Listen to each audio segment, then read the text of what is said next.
Well, good evening, everyone. Thank you for being here tonight. And our panelists really have a tough job, and that is to try to make 2050 interesting. This may not be a very interesting subject to some people, but it's a heck of an important one. I moved here for a better quality of life. I suspect many of you did the same thing. And that quality of life is at risk today, ladies and gentlemen. It very much is at risk. Since it's been in effect, what would you say have been the positive economic effects? Well, you have to realize, too, there was a thing called the Great Recession during that time. So a lot of the development wasn't able to be, created because of the recession. People held back. In fact, one of the villages that finally decided to go forward didn't apply until 2008 because of the recession, knowing that they couldn't sell anything prior to that. Well, since Dan, broke the seal on the word phony, I think I need to respond to something that's been said a few times, and I think mostly by Dan and Lourdes, about this notion that the developer needs to pay, okay? Needs to pay for the impact of development. There's very, very much an oversimplistic characterization of the cost of growth and development. And, it is the activity of development and growth that is what generates money, commerce, revenue. It is not paid for by the development in isolation, but rather it is the development, the impact fees, and the commerce that is related to that supports the cost of development and new growth. What is your view of the urban service boundary, and what are the economic and social benefits of the urban service boundary? Jody? Well, the urban service boundary tells new residents and people contemplating where they want to live what they can count on in the future and where dense development is going to be, and where the county has committed to providing resources and utilities and stormwater and roads and schools and what have you.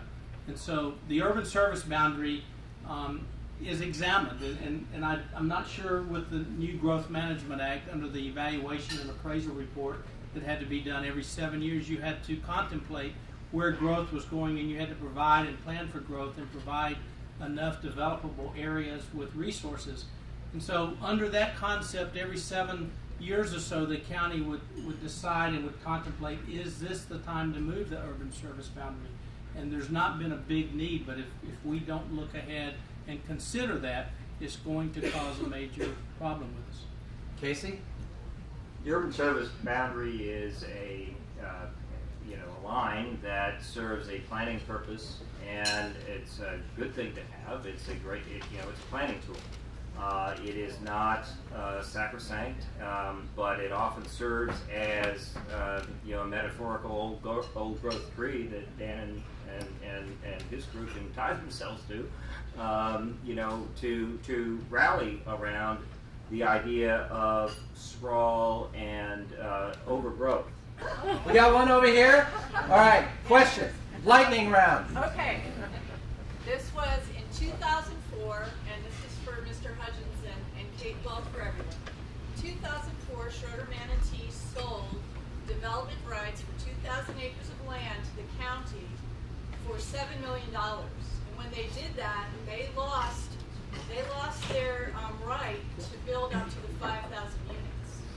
Okay? They went to the county and lobbied over time, and in 2010, the county gave them back, when they approved the DRI that Mr. Hutchins voted against, they approved the 5,000 units, and they kept the $7 million of our money that they got for selling their development rights. How does that sit with a conservative philosophy? What Schroeder Manatee did was sell its environmental land to the county for $7 million, and then was able to count that for its environmental transfer rights of density into the village. they double dipped. And they double dipped at the taxpayer's expense. It's a lousy deal for one side or the other. The deal's not going to hold up. And I tell you, I lock horns with the attorneys at the county all the time, and they're really good lawyers. So I'm pretty sure the county did get taken advantage of because of bad lawyering. The growth that's expected in Sarasota County is 1.2%, which happens to be about 4,500 people a year, or about 45,000 in the 10-year period. So that's the number we're looking at. And the failure to plan is the plan to fail. And if we do not plan appropriately and create walkable, livable, desirable communities, we won't be the Sarasota that we've all come to enjoy and love and admire and feel proud of.